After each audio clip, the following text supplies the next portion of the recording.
bertanya kepada Padani. Oh, Sudah lama tidak ketemu. Alidara, pakai suara biasa aja. Kita Padani punya suara kecil-kecil, nggak bisa dengar. Tempiling aja Pak Bom, tempiling kalau rewel. Iya. Haikal, nanti kamu saya cekek ya. Padani saya cekek ya. Haikal, Haikal, nanti saya Haikal, cekek ulang, kamu ya. Haikal, bentar. Apa bisa ulang, Iya. Haikal, ulang. Tempiling aja Pak Bom. Bom kalau rewel. Haikal, saya cekek kamu ya Haikal. Kalau bicara lagi, saya cekek kamu 3 kali. Nyindir, Aduh, nyindir. bagaimana Bu Desi? Tadi kan ada namanya masalah Ismail, ya kan? Ya, lanjut. Kalau di dalam perspektif Islam, Nabi Ismail alaihissalam Ya. itu orang tuanya bernama Ibrahim, Ya. mamanya bernama Hajar. Ibrahim dari mana? Ibrahim dari dulu namanya apa ya, di Irak itu. Kemudian Siti Hajar itu dari Mesir. Dia adalah pekerja di rumah, apa namanya, Siti Hajar itu pekerja di rumah Nabi Ibrahim alaihissalam sebagai pekerja rumah tangga ataupun sekarang namanya asisten rumah tangga. Kemudian karena Nabi Ibrahim alaihissalam di saat punya istri tidak bisa melahirkan pada saat itu, sekali lagi, maka Siti Hajarlah menjadi istri keduanya, sehingga Siti Hajar bisa melahirkan seorang anak laki-laki yang bernama Ismail. Namun karena majikan yang perempuannya ataupun istri pertama daripada Nabi Ibrahim alaihissalam kurang simpatik, merasa tersakiti, maka diusirnya Siti Hajar. Kemudian Siti Hajar sesuai dengan petunjuk dari Allah kepada Nabi Ibrahim alaihissalam mengikuti kehendak istrinya dan dia diusir menuju ke padang pasir yang tandus. Kalau zaman dahulu namanya Baka itu artinya tempat pembuangan. Maka Baka itulah menjadi di mana di lembah Baka itulah Nabi Ismail alaihissalam dibesarkan oleh Siti Hajar. Itu aja cerita singkat. Boleh saya tanya ya? Oke, saya boleh tanya ya satu-satu ya. Saya dulu Pak Bom. Baik, makasih Pak Dani. Wah, Pak Dani muncul lagi, saya seneng nih. Enak ada sparring partner. Pak Dani boleh tanya Pak, istrinya Nabi Ibrahim yang nggak bisa punya anak namanya siapa?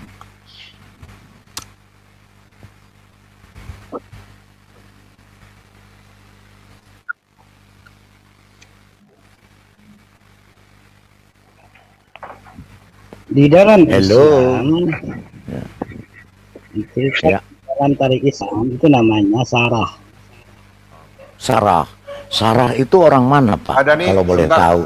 Adani jawab pakai ajaran Muslim aja Pak ya, nggak apa-apa Pak. Ya. Santai aja. Iya, Ya. saya jawab dengan ajaran Muslim.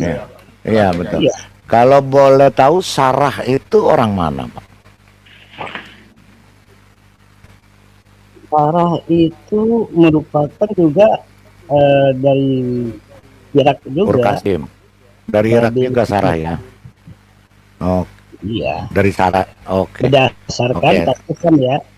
Karena antara Ibrahim alaihissalam dan Sarah itu memiliki hubungan darah. Oke. Baik.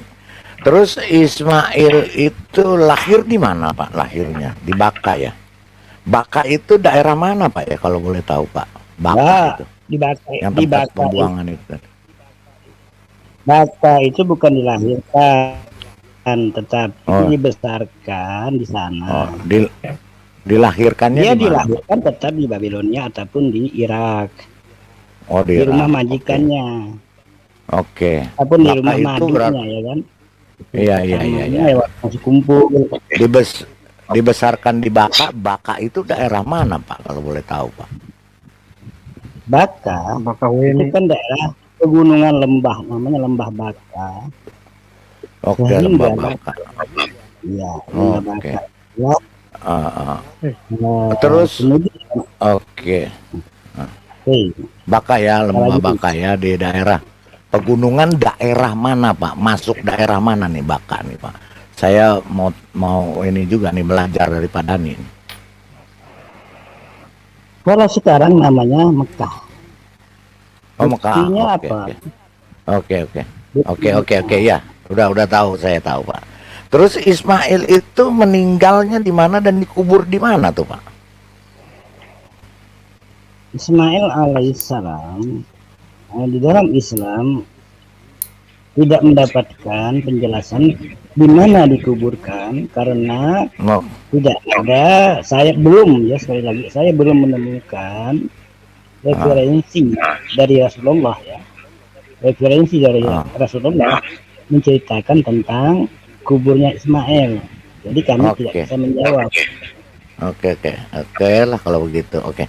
Terus cerita ini yang Pak Dani cerita ini nih terdapat di Al-Quran, hadis atau buku apa nih Pak?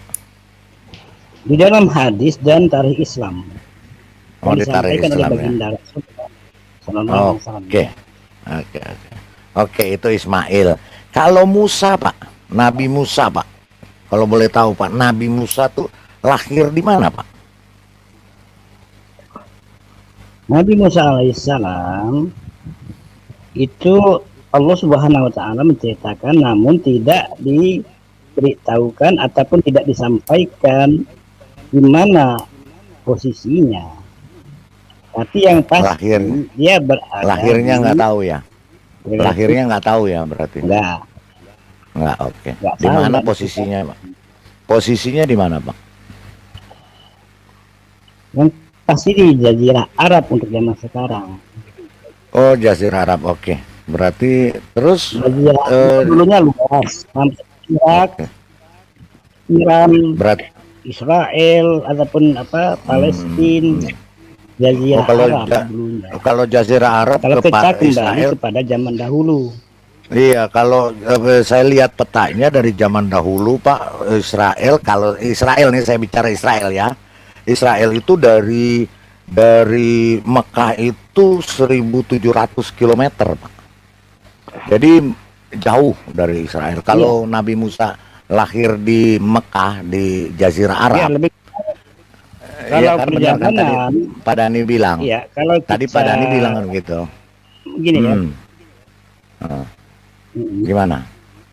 Oke, udah saya juga udah tahu. Terus ya kalau kita Pak Nabi Musa itu berhadapan katanya berhadapan kalau dengan kita Firaun ya. konversikan dengan 1.000 kilometer, kalau menggunakan kendaraan kuda, Iya. maka kecepatan kuda itu bisa mencapai 60 km per jam. Iya. Maka bisa divalidasi ataupun dikonversikan sehingga kalau dihitungan itu bisa mencapai 1 mingguan. 1 minggu ya.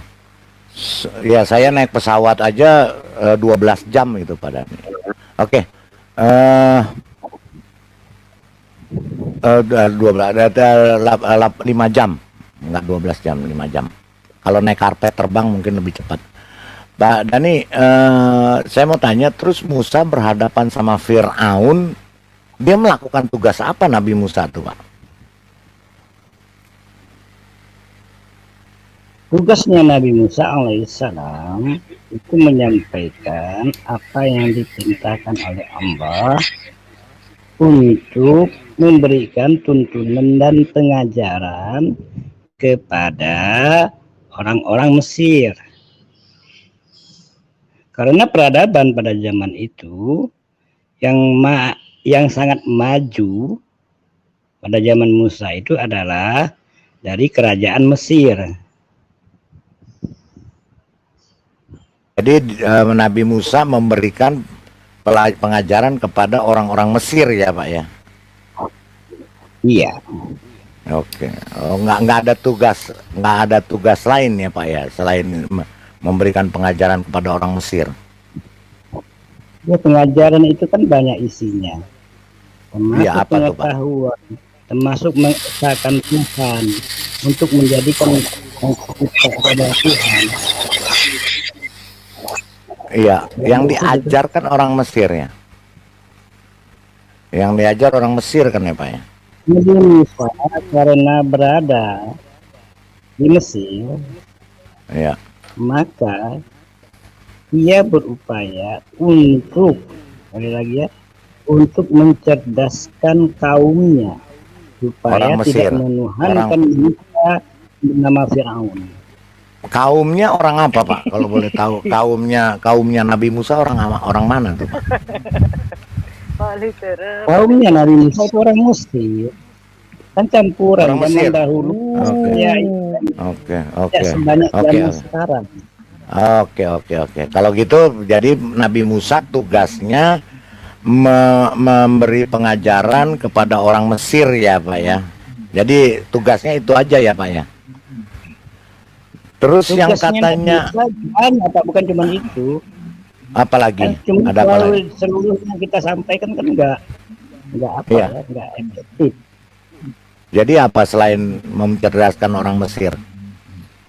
Menuhankan, mentauhidkan Sang Pencipta supaya masyarakat Mesir yang ditindas oleh Raja Firaun yang mengaku dirinya sebagai Tuhan. Oke. Jadi Sebagai- intinya membebaskan bangsa Mesir dan mengajarkan bangsa Mesir kan ya Pak ya? Berarti ya Nabi Musa ya. Dari Raja Firaun. Oke, benar. Terus Pak, yang saya baca Pak Dani, Nabi Musa ini kan naik ke Gunung Tursina ya. Nah di Gunung Tursina itu ngapain tuh Pak? Kalau boleh tahu Pak? Di dalam Al-Quran mengatakan di saat diceritakan oleh Allah, diceritakan kembali ya, Ya. Allah disampaikan kepada Nabi Muhammad SAW karena ingin melihat Tuhannya, ingin melihat Sang Penciptanya. Oke. Hanya ingin melihat sang penciptanya yang naik ke Gunung Tursina ya Pak ya. Iya, Oh, hanya ingin melihat aja ya. Tapi melihat nggak tuh Pak? Ketemu nggak dengan Tuhannya Pak? tidak, karena di saat akan melihat gunung itu aja hancur.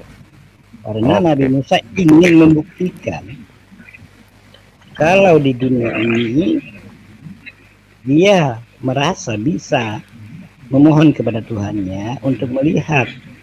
Namun Allah tidak mau diserupakan dengan apapun dan belum saatnya Oke. manusia Jadi nggak untuk melihat. berarti intinya nggak ketemu ya Pak ya, nggak ketemu ya Pak. Berarti nggak ketemu Tuhannya. Terus Nabi Musa tuh menikah nggak Pak? Punya istri, punya anak nggak Pak? Di dalam catatan sejarah dalam Islam itu punya istri dan punya anak. Istrinya siapa Pak? Boleh tahu namanya Pak? Kita tidak tahu secara pasti. Saya bukan di bidang saya juga ya. Oke. Saya sekilas. Iya. Oke. Ini kita Siapa, kan terbatas pengetahuan. Iya. Setahu Pak Dani siapa istrinya Pak? Namanya? Saya nggak tahu namanya, saya katakan. Oke. Cuman pernah baca saja. Oke. Oh ya udah kalau begitu ya oke.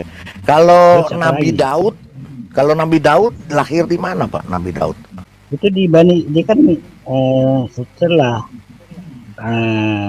apa namanya Yakub itu kan keturunannya adalah Bani Israel, termasuk Nabi Musa alaihissalam. Oh, Israel. Mbak, Kok ke Bani Iya, Israel, Pak? Tadi Kok di Bani kok ke Bani Israel? Tadi katanya Marban. Musa di Arab. Pak Marban tunggu sebentar, Pak Marban, jangan ini dulu, Pak. Saya tertarik sekali nih belajar ini nih ya. Tadi katanya Pak Dani, Nabi Musa lahir di Arab, kemudian datang memberi pengajaran kepada orang Mesir, kemudian Putus memberikan suaranya. pengajaran, iya, kemudian memberikan pengajaran ke Firaun dan orang Mesir. Nabi Musa katanya lahir di Arab. Sekarang kok katanya bersaudara sama Nabi Daud dari Israel, begini, Pak? begini, Ya, Pak, gimana ya. gimana? Tapi Ya, kan ya, ada- ya, gimana, Pak? Ya, Yang namanya Jazirah Arab zaman Daud termasuk Palestina yang enggak, Pak. diduduki Enggak, oleh sejarahnya saya punya, Sekarang itu Jazirah saya punya, enggak ada, Pak. Enggak masuk Jazirah Arab, Pak. Ya, dari Israel itu sejak zaman dulu belum masuk Jazirah Arab, Pak. Sekarang baru dibilang Jazirah Arab, sejarah yang saya baca. Jadi sekarang, Pak, saya tanya, Nabi Daud itu lahir di mana dan orang apa, Pak? Nabi Daud ya, Nabi Daudnya. Nabi Daud nih. Oke. Dulu Ya. orang belum mengenal yang namanya Arab. Jadi di zaman Nabi Musa alaihissalam, kemudian zamannya Nabi Daud Mhm. itu belum mengenal bangsa Arab. Nah, Belum mengenal ya, tolong di belum mengenal ya, belum mengenal. Jadi kembali lagi nih kepada Nabi Musa. Nabi Musa lahirnya di mana? Kata kalau belum ada bangsa Arab. Nabi Musa lahirnya di luar daripada bangsa Arab tadi. Dia kan orang Bani Israel. Dia Matian, keturunan dari Matian. Ishak. Oh, begitu. Kalau bangsa Israel yang saya baca, Pak, sejarahnya ya, ini orang bangsa Israel nih, Pak. Kalau kepada bangsa Israel saya yang tahu, Pak. Bangsa Israel tuh nggak pernah ada punya Nabi Musa yang mengajari orang Firaun dan mengajari bangsa Mesir, Pak. Nggak ada, Pak. Jadi tadi Pak Dani bilang katanya Musa itu lahir dari bangsa Arab di Jazirah Arab. Oke, Bukan ya. bangsa Arab, tolong jangan di. Oh, bukan bahasa Arab, bangsa Arab. Bukan Oke, kita kembali bangsa- lagi. Tapi Kita Anda Gini, kita kembali. Anda nanya kan Jazirah Arab. Oke, ya kita kembali lagi ya Pak Dani ke Musa. Saya tanya Pak, Nabi Musa itu orang mana? Lahir di mana, Pak? Silakan. Nabi Pak. Musa orang Bani Israel. Bani Israel. Nabi Musa. Bani Israel. Orang Bani Israel. Israel. Nggak salah nih, Pak. Nggak salah nih, Pak. Iya. Nggak. Oh, Nggak. oke. Bani Israel. Terus ngapain dia dari Bani Israel ngurusin ke Arab, Pak? Yang ngurus di Arab siapa yang bilang? Loh, kan Nabi tadi begini Yang- Pak Dani. Pak Mesir Dani, itu kalau belum menjadi Arab. oke belum menjadi Arab, Mesir berarti itu berarti asimilasi daripada berarti- berbagai macam suku bangsa pada saat itu. iya berarti Nabi Musa orang Bani Israel ya Pak ya. Nah, saya mau cerita Bani Israel. Bani Israel tidak pernah punya orang namanya Nabi Musa, Pak. Yang ada orang Bani Israel itu yang punyanya adalah Musa, seorang anak yang dilahirkan oleh ibunya pada saat pembunuhan bayi-bayi laki-laki. Kemudian Musa diselamatkan, lahir dihanyutkan di Sungai Nil di dalam keranjang. Makanya oleh Bani Israel Musa dinamakan Musa yang artinya hanyut di air. Itu Musa artinya dihanyutkan di air. Saya mau tanya, Nabi Musa Pak Dani artinya apa Pak? Kami hanya tahu namanya. Bagi saya pribadi, hanya namanya saja Musa. Itu nama orang kayak nama saya Dani. Oh gitu. Dan Oke, berarti lain ya. Oke. Berarti lain ya. Berarti Nabi Musanya Pak Dani ini orang Bani Israel antah berantah lah ya di negeri dongeng. Kalau saya bercerita Musa yang orang Israel asli. Orang Israel, lahir di Israel, namanya Musa. Dia diangkat anak oleh anaknya Fir'aun karena ditemukan di Sungai Nil, besar di istana Fir'aun, terus kemudian dia lari dari istananya Fir'aun, dia membebaskan bangsanya, bangsa Israel, karena dijajah atau diperbudak oleh Fir'aun dan bangsa Mesir. Gitu loh Pak. Jadi beda yang satu ya. Jadi Nabi Musa Pak Dani bukan Musa orang Israel nih Pak Dani ya. Walaupun kata Pak Dani tanah sama-sama Bani Israel. Saya nggak tahu Nabi Musanya itu Bani Israel dari mana, nemunya di mana, siapa yang ngasih, kita nggak tahu. Oke. Sekarang Nabi Daud Pak. Saya mau tanya, Nabi Daud orang mana Pak? Lahir di mana? Orang tuanya siapa? Silakan Pak Dani. Iya, semuanya dari Bani Israel. Semuanya dari Bani Israel. Iya. Berarti nabinya Pak Dani, mohon maaf ya, nyuri nabi bangsa Israel dong Pak. Itulah pengecualiannya untuk Nabi Muhammad SAW. Pengecualian hanya satu. Nggak jelas Pak. Nggak jelas Pak. Suara yang jelas Pak. Suaranya coba sekali lagi Pak. Oke.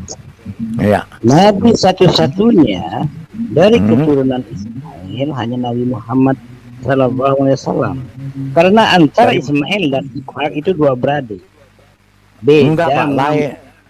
Yang Ismail yang mana nih Pak? Tadi kan kita sudah bicara. Kalau makanya saya mau cerita, tadi Pak Dani sudah cerita Ismail itu ibunya Siti Hajar. Siti Hajar lahir besar di Baka. Di Baka itu di Mekah. Di Mekah itu berarti di tanah Arab. Iya. Nah, kalau Ismail sekali lagi Ismail Bani Israel, Ismail Bani Israel itu adalah anaknya daripada Hagar. Hagar itu adalah budak atau babunya Sarah. Sarah itu istrinya Abraham. Abraham itu bapak bangsa Israel. Dan Abraham itu bapak segala bangsa. Lahirnya di Israel. Kemudian matinya dan dikuburkannya di Israel, di wilayah Goa Makpela, di Hebron namanya Pak. Itu loh Pak.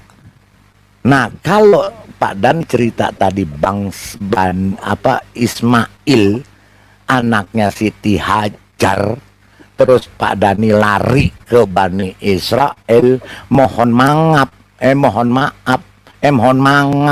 lain Pak.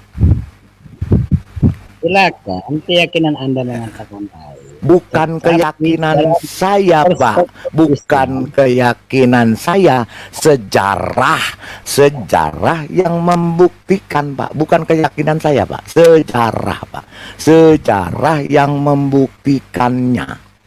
Jadi sejarah dengan dongeng nggak akan ketemu. Jadi saya mau katakan, nah oke, sekarang Daud Pak. Sekarang Nabi Daud. Anda sudah tidak mempercayai perspektif Islam, ya silakan. Enggak, saya bukan mau mempercayai. Pak Dani, saya nggak mau mempercayai. Saya percayai yang Pak Dani cerita. Saya percaya 1000%. Kita sekarang ini saya Pak Dani, sebentar Pak Dani. tadi saya menceritakan kisahnya Musa, kisahnya Ismail, kisahnya Musa sama Ismail yang orang Israel, Pak. Ceritanya jelas. Nah, kalau Pak Dhani, ceritanya Pak Dhani itu ya saya terima. Gitu loh, saya terima. Ya Musanya lahir di Arab, kemudian memberikan pendidikan kepada bangsa Mesir, kemudian mendidik Raja Fir'aun. Nah, itu silakan. Tapi Kak, saya punya cerita juga, boleh dong saya cerita. Ceritanya Musa saya dan ceritanya Ismail saya. Ismail saya itu adalah anaknya babu atau budak daripada Abraham, namanya Hagar. Kemudian Ismail ini diusir oleh Sarah, istrinya Hagar, diusir ke namanya Padang Paran, gurun Padang Paran itu ada di sebelah timur dari Israel. Nah, terkatung-katunglah mereka berdua di situ. Kemudian dibawalah ke Mesir. Kemudian Ismail ini kawin dengan orang Mesir. Nah, ketika itu dia kembali lagi ke Israel. Karena ketika bapaknya Abraham mati, meninggal, Ismail sama Ishak anaknya yang dari Sarah menguburkan bapaknya di Hebron. Gitu loh, Pak. Nah, Ismail ini artinya, ya, ada artinya juga, Pak. Kalau Ishak itu artinya Tuhan tertawa. Kalau Ismail itu artinya Tuhan mendengarkan. Abraham itu bapak segala bangsa. Dan Abraham itu tidak pernah keluar dari Israel. Dia cuma sampai Padang Paran, memberikan sekirbat air dan sepotong roti kepada Hajar dengan anaknya Ismail supaya mereka diusir dari Israel oleh Abraham. Oke, ceritanya itu, Pak. Jadi silakan Pak Dhani mau percaya atau tidak, ya silakan. Saya percayai ceritanya Pak Dhani tadi. Musa orang Arab. Boleh ya, saya bertanya? itu sebentar, saya ceritakan dulu. Tadi saya dengerin ceritanya Pak Dhani. Kemudian ada namanya Raja Daud. Raja Daud ini melawan Goliat, orang Israel. Dialah yang memerintah di Israel, kemudian diteruskan oleh namanya Raja Salomo. Nah, Daud ini sama sekali nggak pernah bermimpi atau tergila-gila jadi nabi. Daud itu raja sampai matinya, begitu. Jadi saya makanya tanya, Nabi Daud Pak Dhani itu orang mana? Silakan Pak Dhani.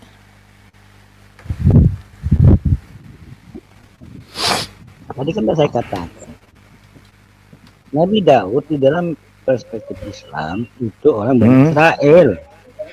Nah, Keturunannya kalau begitu, kalau begitu itu orang Israel, nggak pernah sampai ke Arab dan nggak pernah jadi nabi, Pak. Tadi kan saya udah ceritain.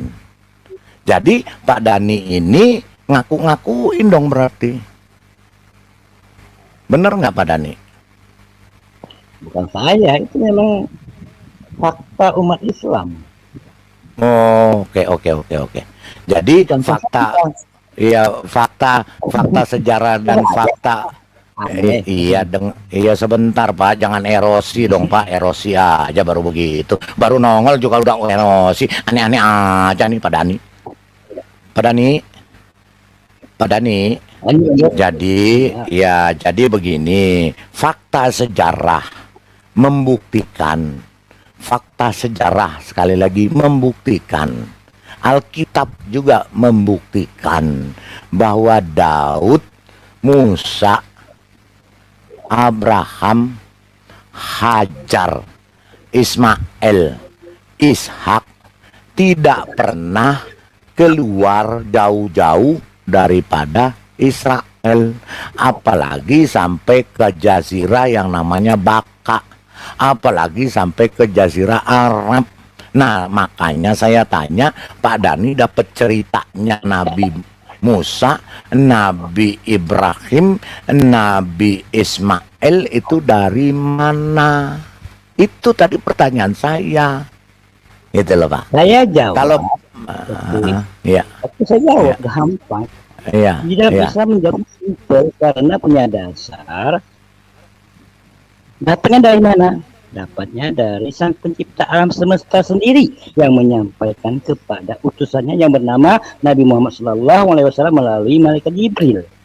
Simpel. Oh, Makasih. jadi dapat, ya, jadi dapatnya dari sang pencipta.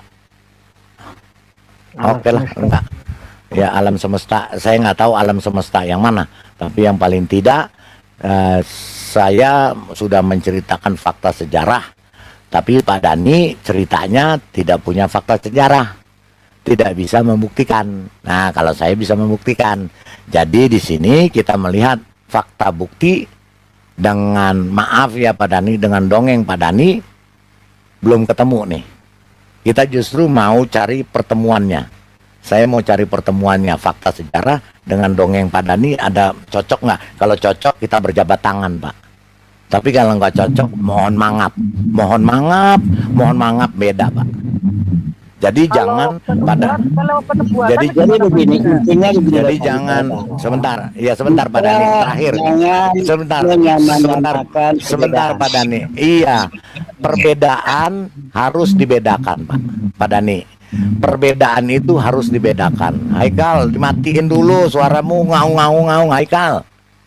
Jadi Pak Dhani, saya setuju, ya, saya sangat setuju dengan Pak Dhani. Perbedaan harus dibedakan, tidak bisa disama-samakan.